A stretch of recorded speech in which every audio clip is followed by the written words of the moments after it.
Hello YouTube, it's William. Welcome to another introduction. You saw the photos of this knife.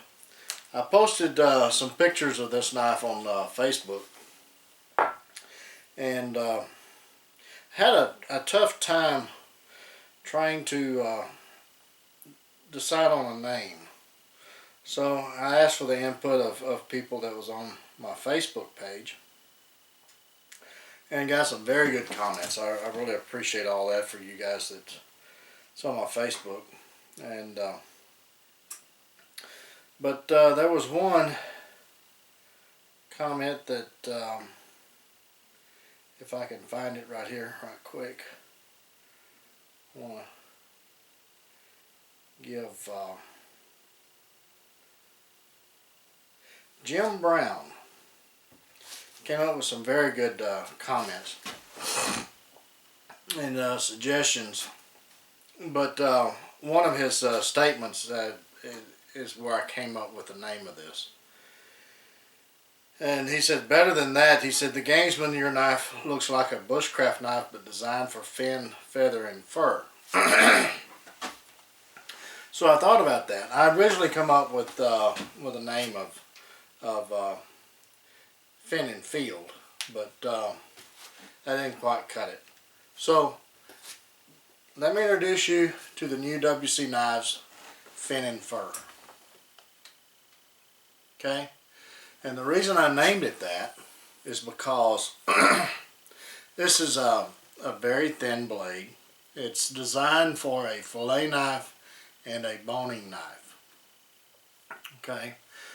This one's made out of 3/32 CPM 154 and full flat grind.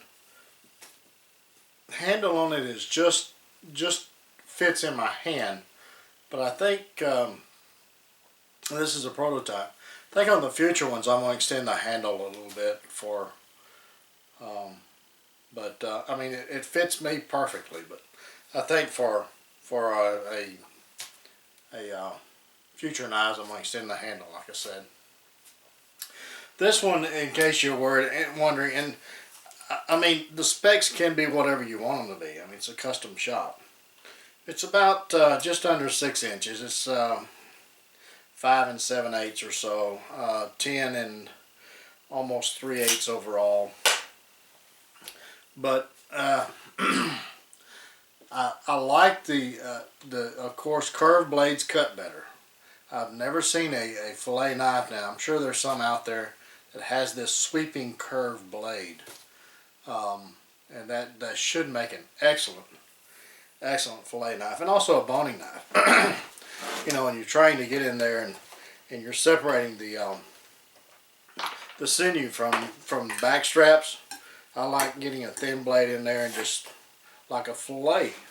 You fillet that sinew out of there on your back straps, and also boning out and demuscling your hams and shoulders and things like that. I use a knife like this when I'm